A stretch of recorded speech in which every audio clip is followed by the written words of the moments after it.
Underdrive.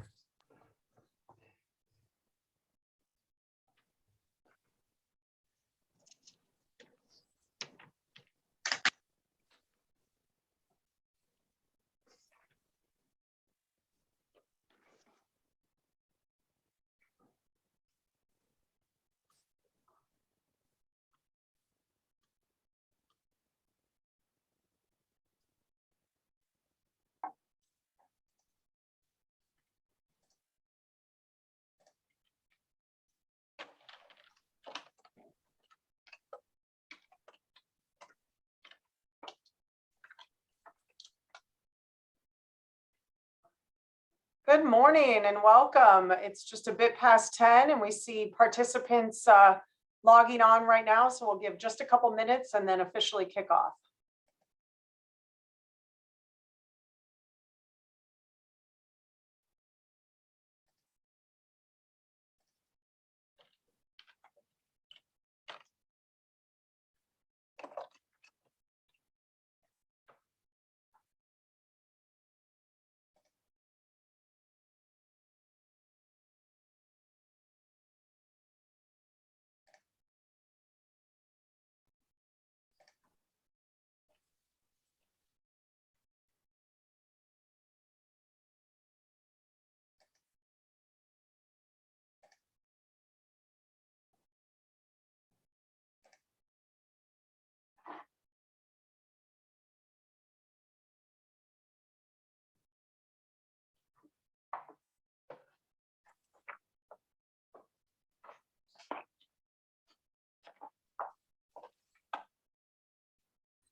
Okay, I think in the spirit of time and in the spirit of the holidays, we will kick this off. So we have a few dozen participants on. I'm sure more will join, but I think as those know, this is also live on Facebook. We record this and it will be available for streaming after.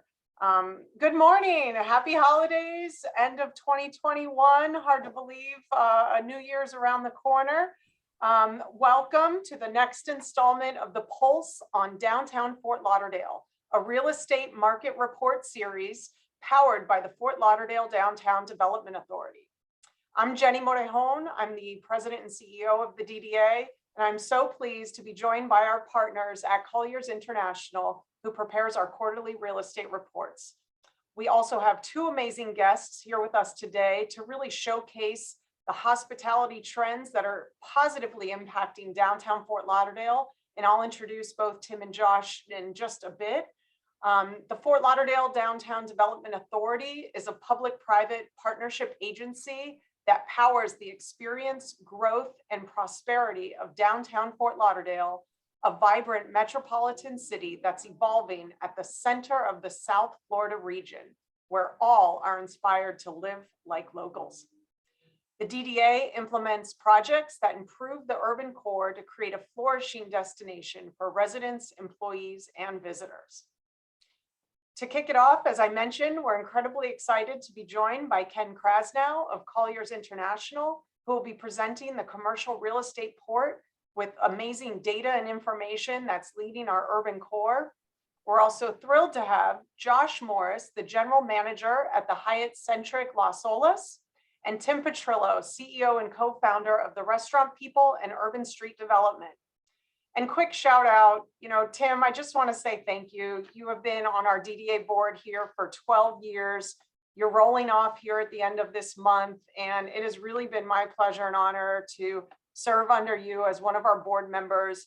Your enthusiasm for the growth and just success of downtown is relentless, and it's definitely inspired me along the way since I've been here. And I just can't wait to keep working together, even though you won't be here officially on the board. Well, thank you, Jenni. And again, I know that you will keep the DDA helping curate our downtown for the future. So that's exciting. And of course, I'll still stay involved as much as I can. But thank you. All right, great. We invite all of our viewers to please utilize the Q&A function. Submit any questions that you have throughout the presentation. We will be going to those and answering them along the way or at the end of our panel discussion. Before we kick it over to Ken, I just want to say thank you to those who have joined, and we look forward to a wonderful, lively discussion. So Ken, Josh, Tim, thanks for joining us, and we're going to go ahead and kick this off with a presentation on commercial real estate for the winter season. Thank you, Jenny. I think hopefully everybody can see the screen now, and as Jenny said, the report will be distributed and made available to everybody, shortly. So I'm going to touch on some of the highlights of the report, go through a few of the data points, but more importantly, as we look, kind of forward in this hopefully post-pandemic world, a little bit of the themes that are evolving around the downtown urban core experience. So as we jump into the report here, just so we're all clear in terms of what we're talking about, we're looking at a downtown urban core that is growing, that is evolving. You look at the numbers there and the number of people and the businesses. It is, as Jenny said, emerging as the center of a very strong and vibrant South Florida region.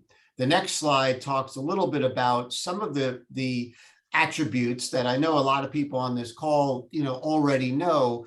But again, as you've heard throughout the pandemic, how it's accelerated certain trends, there are certain, kind of why Fort Lauderdale trends I just wanted to highlight that have really accelerated kind of here through the, post-pandemic world. And the first couple are really important, lifestyle and connectivity.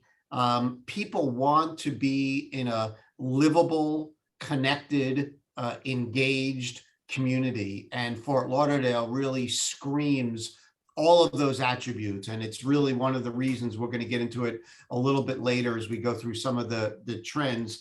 Some of the other themes in terms of why Fort Lauderdale is received such accolades. We've got starting with the DDA, but also with regards to the overall business environment, it's a very welcoming, business-friendly environment. That's very important for a lot of the companies that are looking to move here.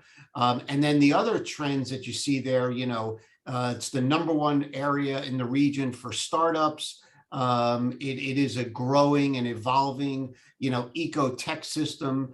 There are a lot of industries that are growing around us, and it's also, affordable luxury kind of sounds like a little bit of a misnomer, but when you really compare what you get in a Fort Lauderdale compared to a Boston or a New York or so on and so forth, it really screams as a market where people can bring all of these attributes together, and yet still do it at a relatively affordable rate. I know we think a lot of prices are accelerating around us, but we have to look in context in terms of where the market is. So dare I say, Fort Lauderdale has that cool factor that is bringing a lot of talent to our region. The next few areas, we're going to talk a little bit about some of the specific market indicators. Again, we are very fortunate that Tim is with us today because he is at the epicenter of the retail world here in Fort Lauderdale. If you notice some of the statistics here, again, we've got a very, very strong vacancy rate, low vacancy rate that is come down dramatically through the pandemic. And you also look at where some of the restaurants and the retailers are looking. You look at some of the disposable income, the per capita, and again, look at where that median household income is projected to go over the next 5 years. It is a very attractive and appealing indicator for a lot of the retailers that are looking in terms of where they're making their next decisions. The only part that I bring out to everybody that we pay attention to is what's going on in Miami. And if you notice, again, all of those sort of statistics are a little skewed.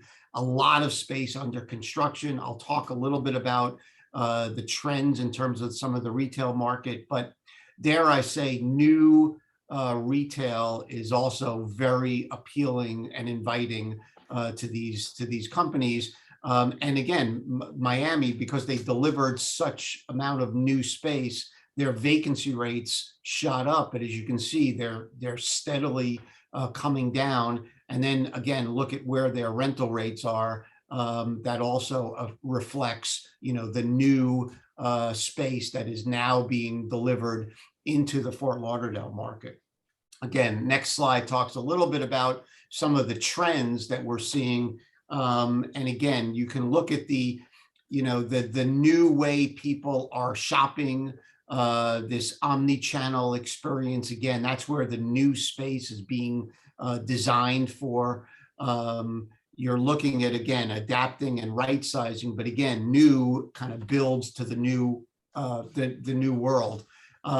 You are seeing, and then Tim, I'm sure we'll talk about this, later, but you are seeing this migration of, new concepts that people are, bringing to this area, primarily because, we'll talk about this a little later, the talent migration, the people that are coming here from LA or Chicago or New York or so on and so forth have certain expectations. And so the retailers, the restaurants, those kind of groups are bringing new and exciting concepts to our market. And then as you see there's a couple of other themes in terms of the trends that are here to stay. We'll talk a little bit about outdoor space, and I know Josh will talk a little bit about some of the outdoor experiences over at the Hyatt, but also wellness, and a theme that you will see, throughout the presentation really talks about values, values around shopping local, values around, social commerce, values around doing things that are healthier and better for you. All of these trends are really at the forefront in terms of, where the market is going forward. And again, I talk about where the new product that's being delivered in this market meets this trend. So next, we talk a little bit about the hospitality market. And again, Josh is really at the forefront of this. So I think we'll get some really good insights here. But statistically, if you can see there where Fort Lauderdale ranks compared to Florida, it's one of the best performing markets in Florida, and certainly outperforming a lot of the markets around the US. You see a lot of the drivers on the right side that I think, again, we all know about, the active port and airport and the tourism and so on and so forth. But the things that are starting to really become more vital and important in our community are sort of there in the middle there. Arts and culture, entertainment, major events, whether it's the boat show or the boat parade, and the convention, the resurgence, of the convention center. And it's not ironic, and it's not probably lost on a lot of people, that beaches is now at the bottom of the list. And that really points to an evolution of the tourism market in this region. And again, the people that come here, stay here, as Jenny said, love here, and then ultimately, live here. So next slide talks a little bit about some of the trends that, again, that I touched on briefly. Rooftop, again, outdoor dining is proving to be critically important in this post-pandemic world. We've seen the domestic tourism numbers continue to be strong, and all of this growth that we've experienced has really been absent two big drivers in our market, both international tourism as well as the cruise industry, which are both, now starting to kind of take shape again. And again, down at the bottom there, when you think about the people, where they're choosing to go, when they're choosing to vacation, where they're choosing to move, all of the things around values, environmental, economic, social responsibilities are really sort of playing a major role in people's decision making. So these are, and again, I'm sure Josh will talk a little bit about some of how they've incorporated that into the new Hyatt Centric, but no disrespect, but they're not alone. And on the next slide, you will see that Fort Lauderdale has embraced, this new dynamic, on the success of the Del Mar Hotel. We've got obviously Josh's, but other hotels in and around our downtown that are again capturing, the rise of the tourists that ultimately become, our residents. But not to be outdone, we are a market that is evolving, and we're adding brand new, amenitized office space as well. So it's not only about a market that's capturing the tourists and the visitors, but it's also capturing, the businesses of the future. So, the Main has been incredibly successful and transformative. And then on the next slide, what you see is really a kind of a state of the office market. And this is where I'll give a little bit of a pause. There's been a lot of strong indications that I've given you from tourism and so on and so forth.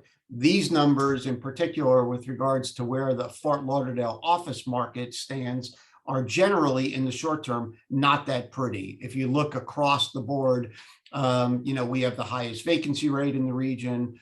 We now are at the lowest, rental rate in the region. A lot of these are short term in nature, but certainly, as I talk on the next couple of slides in terms of the trends and the new developments, again, the Main has just recently come online, whereas some of the activity that's taken place, if you look at the markets under construction, both to the north and to the south of us, have been delivering some of that new product that these companies are craving.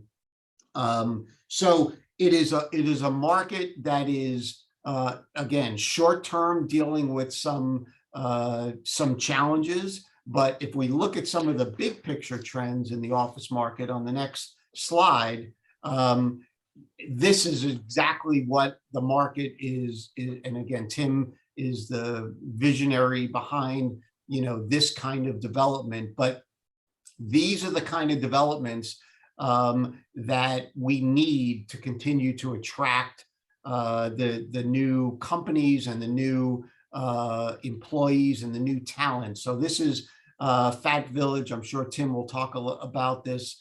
Urban Street part up with Hines, which is one of the world-class office developers in this world. And this is going to be a truly, live, work, play, experiential development, which will be completely transformative, for our market. And so while in the short term, some of our numbers are not necessarily on par with, again, our neighbors to the north and to the south, as more developments and more projects like this, come online, we're very positive and optimistic about where Fort Lauderdale is positioned in the future.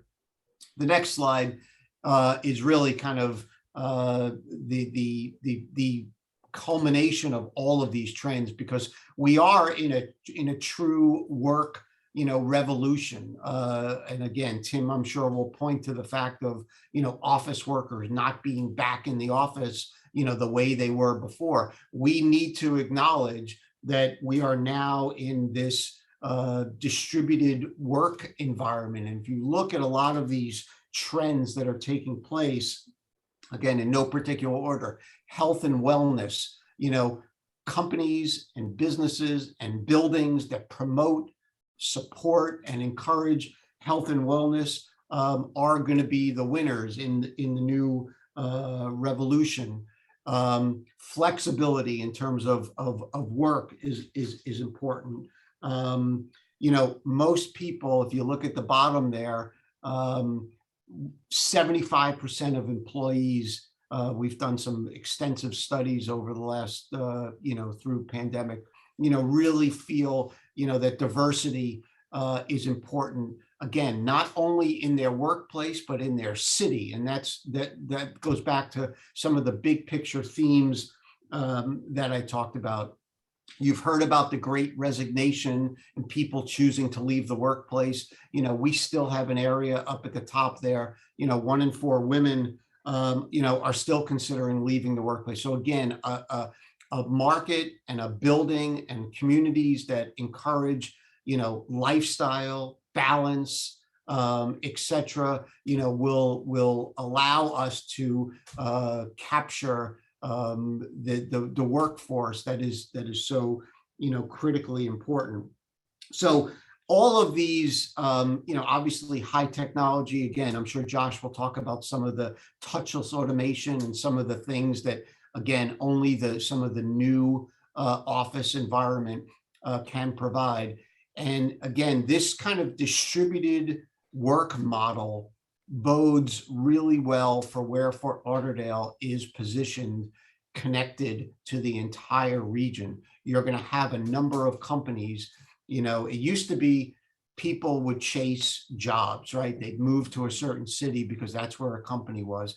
Now it's completely flipped around. People are choosing to live here. People are choosing to move here. The companies are paying attention to where their hubs of people are going, and companies are following the talent. So the center of the region, the lifestyle, all of the values that everything that Fort Lauderdale brings is encouraging for where these companies are going to choose to make, long-term decisions. So as we look to the outlook and where we are, kind of in position, you see we're trending in the right direction. Fort Lauderdale is the airport, as I mentioned, it's the 3rd fastest recovery. You probably saw the other day, MIA had its single busiest day, ever. So the tourism, international, et cetera, are returning. The market fundamentals, Josh will talk about that, but they're very strong. The unemployment rate, look how that's come down in this pandemic world. We're still a little bit higher than where we were pre-pandemic, but again, these are all, and then the migration. You think it's been strong to date. All of the forecasts and all of the prognostications say that 2023 is when we are really going to experience a peak of migration. And again, all of the themes that I've been talking about, variety of experiences, values, technology, innovation, all of those things are really what's driving a lot of people to our market. And then finally, on the next slide, you'll see that, again, we've talked about this, but now the data really supports that this talent, we call it worker relocations, but that's really talent migration, is coming from all over the country. And that's obviously very encouraging for us. So as we look to, next year, kind of and beyond, we obviously are very focused with regards to the vaccine and getting, COVID under control. But the big picture themes, as I kind of touched upon, lifestyle, culture, arts, entertainment, food concepts, etc., values. Didn't really talk about resiliency, but that comes into the, the ESG values, environmental, social, and governance. That's where people are choosing to visit. That's where people are choosing to move.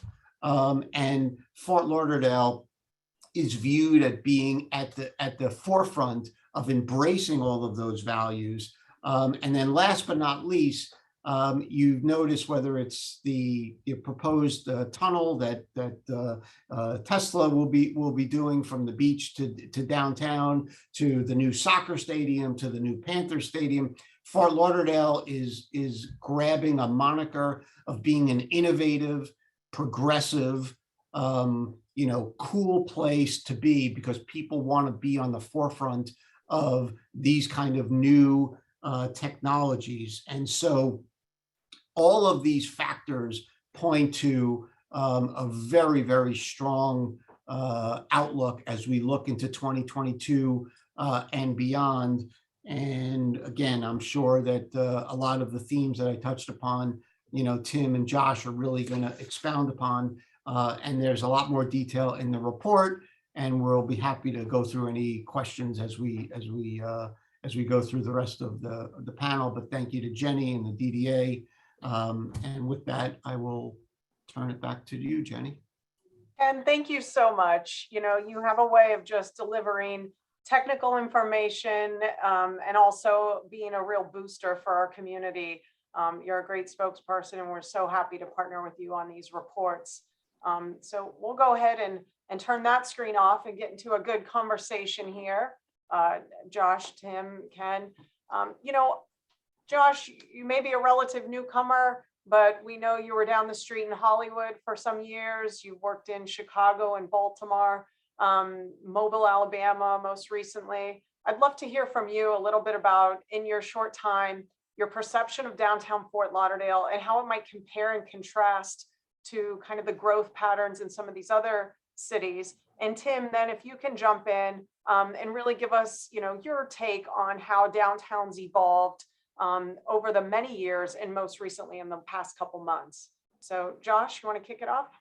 Sure. So to your point, I was here up until 2015, and then I just got back in August. So in the 6 years that I've been gone, the quick summary I've been telling people is there's so much that's still here and so much that's new to me. So I'm sitting in one example. The downtown Fort Lauderdale area has really blown up, and it just complements everything that Ken said about which way this market's going. I've not been back in 6 years, so I'm a good example of someone who lived here for 8 years, left, came back, and I'm witnessing firsthand all the development and things moving in the right direction. So it's been great to see, and also of course been great for my interest in running the hotel. Wonderful. Tim? So we opened our first restaurant in downtown Fort Lauderdale in 1997, and that was right by the Broward Center. The Broward Center had just recently opened, so there wasn't a whole lot of amenities in our downtown.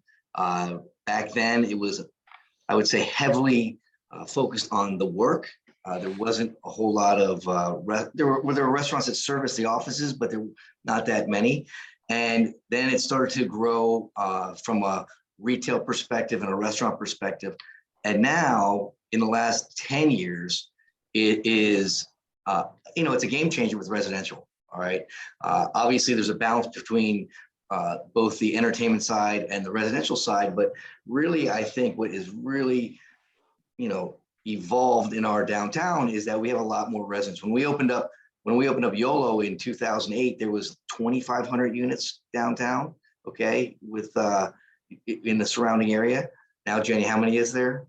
We have about 20,000 residents. Yeah. So think about that growth, and obviously that growth has challenges, but ultimately makes for a more vibrant experience, a better lifestyle for everybody. We have our first grocer in the downtown. I was in it last night. They had a DJ. I mean, that would have never happened, 5 years ago. So it's great to see that. And, you talk about companies that have really exploded in this. If you told me in March of 2020 that we would be here in the hospitality industry, I would have told you you're crazy. Okay. But what happened was, in 2020, the world shut down and people got fed up of being cooped up and they couldn't go outside because it was too cold. So all these factors, and not to be political or not political, but having the state being open and being accessible was a huge win for our state, and especially for Fort Lauderdale. I live in the downtown in the high rise. I talk to people. They're in from Boston, Chicago. They're living here. They first started living here because they couldn't go outside. They want to have a better lifestyle. Now they're staying here. Okay. Now companies have adapted to remote workplace. Now they're staying here. They live here. They love it here, and they want to stay here. So that is only going to fuel our destination on our city. Absolutely. Well, great. And you both led in the hospitality industry, probably during the Great Recession, which I'm sure had some, challenges to keep operations going. But this has been quite different. And, there's certainly not short of challenges. And I want to hear about some of those. But what have been some of the silver linings, particularly for hotel business and restaurant business in the past year and a half, 2 years? Josh, you want to go? Sure. So since I've arrived, we've doubled the number of full-time employees that we had on payroll from August to today. So I've gone from about a 65-35% of contract to full-time employees ratio to reversing that. So I've been able to solidify and hire and bring on full-time associates, and they've been very appreciative of that. So it's been great to get them in here and developed, and it's better for the operation, our guests, the city, and everything. So it's come a long way in a very short amount of time that I've been here, and I probably have another half of that contractual labor that I'd like to convert into more full-time associate base, and then we'll be more in tune with maybe what life used to look like pre-pandemic in terms of staffing. I guess the silver lining for us in the restaurant business was obviously when offices aren't when employees aren't using their office in a downtown, it's a challenge because so much of our business was at lunchtime, right? So what was interesting, so like we have a breakfast concept called Java and Jam. We lived on office breakfast and office lunch, okay? But what we found is that with people working remotely, it was almost like a Saturday brunch all day long, every day. They wouldn't show up at 8 o'clock, but they'd show up at 9:30 and go later into the afternoon. So our operating hours just got stretched for a longer period of time. And the same thing can be said for our lunch business in the downtown restaurants. On the beach, what happened was, it's interesting. You see people working, but they're now in their fitness clothes and things like that. They're still working and they're still getting stuff done, but it's just a whole different approach. And they use food and beverage spaces differently now than they did pre-pandemic. Absolutely. Ken, I know we've worked together to really start to track, employee return to office kind of density in downtown. And, what I think conversations you and I have had is the benefit of so many residential units downtown. To talk to Tim's point, we still had people living here that still wanted to get out. And, that lifestyle that you have here, which is, it's a very accessible community, somewhat relaxed, but still with a metropolitan flair. Can you just hit a little bit more on why that's important for, companies to look at, and especially as we keep encouraging office space development, but to have businesses look to, the kind of captured audience of residents downtown? Yeah, I think a lot of the big picture trends that people are, again, remember, this is not, a lot of people compare what happened during the pandemic with like the Great Recession, but this was totally different, right? This was a traumatic event. This was a, equivalent of like a wartime event as opposed to, an economic event. So people's priorities have shifted, people's lifestyle, as Tim talked about, have shifted. And so the balance of lifestyle, space, open space, again, inclusivity, cities that welcome that balance are really where the employees are attracted to, because they want and need, and the pandemic has really brought out the need for that kind of balance in their life, and that's here to stay. And so, like I said, a lot of companies, we're tracking the amount of employees that are going back and, into the office.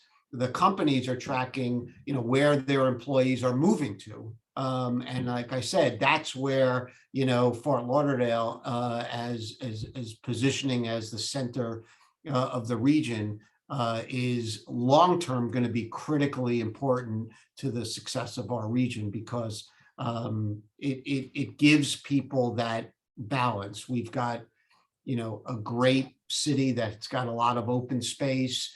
It's got the vibes, and it's got, again, I think the emphasis on cultural amenities, as Tim is doing, you know, food and other types of, you know, experiential amenities are really what's important. So again, a little bit further north and a little bit further south, it's not quite as balanced as what Fort Lauderdale, you know, brings. I think what we hear a lot is, you know, the flight for quality, whether that's in a residential apartment building, whether that's our commercial and hospitality spaces. And Tim, you just completed a major renovation of YOLO, our staple, you know, go-to destination on Las Olas. And Josh, even with the murals that are shown behind you, you know, having these really authentic experiences and feelings in our places. Tim, tell us a little bit about, you know, why an overhaul of kind of the experience at YOLO was so important and how that's looked since you've reopened. Well, again, I think you just said it. People want they want quality, and it plays into their experience. Okay, so we felt, now a lot of people are like, why did you do that? It looked fine, you know. Yeah, it did look fine, but we've been there 14 years. When we first opened, we were kind of the bookend of Las Olas. Now we are the center of the universe. So, you know, we felt it was time to really relaunch that concept and do something that, you know, was different and deliver something that was of high quality. And that's why we did that. And so far, we have had a great response. You know, I think that you'll start seeing, you know, every competition is a good thing because it ups everybody's game. And that experience translates to the guest experience, right? And the quality of lifestyle that we have here. So, you know, that's why we felt it was necessary to do that. Oh, that's great. And, you know, Josh, for so long, we had no real urban downtown hotel facilities, and yet we've seen about 1,000 rooms come online in the past handful of years. But Hyatt Centric Las Olas, you know, is on Las Olas. It is that new bookend, right close to Andrews Avenue, you know, just a step from the Riverwalk and Huizinga Park and all the amenities there. You know, anecdotally, I saw a group of young women grabbing coffee down on Las Olas, and they said, should we go to the beach today? And I asked them, where are you staying? And they said, the Hyatt. You know, years ago, just a handful of years ago, people would have stayed on the beach and maybe had that same conversation of, should we go downtown today? And Right. so there's a very intentional decision making to make your, you know, leisure experience home base in downtown. Tell us about the type of travelers that you're seeing. And, you know, if it is starting to shift back to some business travelers, what's the outlook there? So great news, it is. And December is a great testament to that. So when I arrived, our group to transient mix was 10% and 90% transient. Now it's 25-75, 25% group business. So, and by group business, not only is it like today, my 8th floor, which is where my meeting space is full of 4 or 5 different groups, not related, all corporate midweek, more traditional type groups. But I also had a wedding, there were 2 weddings last weekend. I had social events this coming weekend as well with the holiday parties. So it feels exactly how it's supposed to feel. And then when you talk about, you know, people being drawn to downtown, this hotel, we'll have 100,000 people sleep here in 2023. That's where we're targeted. So that does good for everybody involved, right? And then to you know, Tim's comment about making the restaurants look attractive, that's what we did downstairs. We were just kind of glass and concrete, and we were an easy place to walk by. So we're trying to do our part to make sure that we're part of the landscape too. You know, I want to feed everyone here breakfast, lunch, and dinner, but I understand they're going to go somewhere else. And what better than to have a restaurant that complements everything that everyone else is doing down here on Las Olas and downtown. So it's a very busy hotel. We're flirting with 90% occupied in the month of December, and that would be the highest we've ever done in the 20 months. And having been open 20 months, you know, the first 10 or 12 were kind of bizarre. with the stimulus influence and everything else. And now it's starting to settle in and starting to feel more like a traditional business model for what this was built and intended for. So we're right on track. That's great. That's wonderful. We have a couple events coming up in January, the Greater Fort Lauderdale Food and Wine Festival. And I know we'll have Cocktail Confidential at Rooftop, Tim, and then the barbecue poolside battle at the Hyatt pool area. So, you know, it goes to show that, as Ken mentioned, this experience, this lifestyle, you know, it's very favorable for those that have chosen to live here and to also visit. So very exciting. You know, I'm curious, this was a question that came up. You both are leaders in your industry. What tips do you have for others? What we, you know, during post-COVID recovery that are maybe looking to open restaurants here in Fort Lauderdale that are in the, you know, hospitality industry from a hotel standpoint. We've seen those that are successful really thrive. Restaurants that were, you know, borderline not doing well, kind of had to close shop, and that opened up in some cases space for people to grow into that were, you know, smaller but successful. You know, what are kind of some of the takeaways that you've experienced over the past, you know, 12 months and moving forward that you'd like to share? Well, for me right now, it's making sure my staff knows as precisely as they can what's going to happen in the next 48 hours. You know, so the factors that influence me are often in my building, so I can have a little cheat code with who may be coming and going. And if there's comfort in the line level staff that they know what to expect and who's coming and going, what types of volumes and how much, that has really been helpful for the day-to-day operations. You know, I can think about January and July all I want, but it really comes down to making sure everyone today knows exactly what's going on today because we told them yesterday. Mm-hmm. There's going to be a constant influence of the shipping situation, and we don't have pillowcases or whatever. That's for me to manage. But if everyone understands there's a plan, that is where I think we're getting where I just mentioned all these new hires. They want to work here because they understand what they're doing when they come to work. Absolutely. Good. So clarity, communication is queen, and being nimble. That's kind of what I heard. Good. And even admitting if we don't know, like it's time to know that we don't know what today really means, but hang on. Yeah.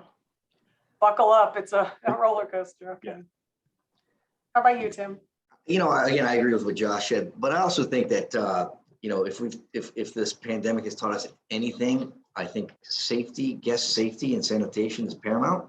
And I think that, you know, before the idea of outdoor dining was a bunch of patios on the sidewalk, right? Now we are investing a lot more money to make our dining room, our patios feel like our dining room with, you know, booths and things like that. So it's an outdoor experience, but it still feels as an extension of the concept of the restaurant. So. Great. I want to remind the audience, if you have any questions for our panelists, please enter them in the Q&A function, and we will certainly take those. You know, you mentioned, Tim, creating your outdoor experience just as compelling as in four walls, being that you both are located on Las Olas, and we have the Tunnel Top Park project that's under construction that will create an amazing new plaza space on top of the US 1 tunnel.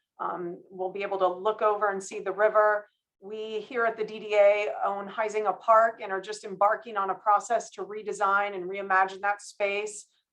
That's right at your doorstep, Josh. And we also anticipate soliciting for an amazing restaurant that'll be waterfront located in the park. So, you know, I want to hear from both of you, hopefully as some questions come in. How important are these civic investments in our shared public spaces to both complement, you know, what you're doing at your hotel and your restaurants, but also to really elevate our brand and make sure that we remain a top-ranked destination?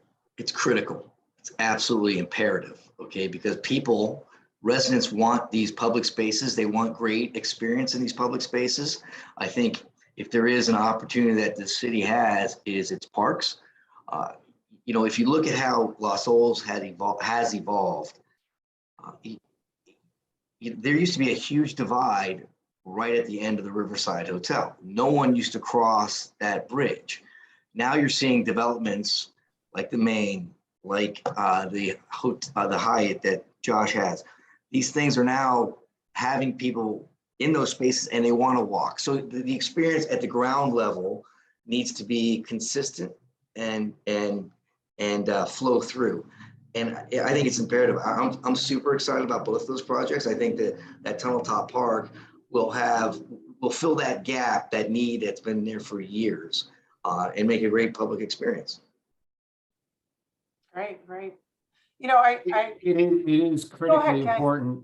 I'm sorry, yeah, because it is critically important, and that's another reason that companies, when they're looking at making decisions and investments into markets, you know, they look for areas where they've got a partner in the city who are going to make those kind of, you know, public investments. And, you know, this, you know, mayor and this commission have really put a lot of effort into, you know, being a true partner with regards to bringing a lot of these public, you know, attributes to the city, because not everything can be done, you know, by the private sector. So whether it's parks or whether it's, you know, stadiums or other things, you know, the public sector involvement really just complements everything that, you know, Tim and Josh are doing, you know, on their end. And I agree with that. I mean, if you know, let's be honest, this commission stepped into a mess, okay? The infrastructure was crumbling. There was a whole lot of things going, and the stuff that they have accomplished in that short period of time and the focus on the investments, whether it would be the stadium, the soccer stadium, the Tunnel Top Park, all these things, they play a huge role in our city and how outsiders view our city as well. Yeah. You know, with impeccable timing, one of our can-do commissioners just gave a note in the chat. Commissioner Steve Glassman, want to welcome you and thank you for joining us. He thanked all of us on the panel for what we do each day, but it's so important to thank you and our elected leaders, because it takes a definite partnership to advance, you know, the investments from the private sector as well as our city and our community. So thanks there, Steve. You know, maybe I'll wrap up with a two-part question here. You know, Josh, I know you're focused on pretty much your building, your restaurant, your pool, as you mentioned, the pillowcases, all of the details that go into running a super successful, still pretty brand new and shiny hotel. But as you get around downtown, I know you live down here for a bit, maybe still do.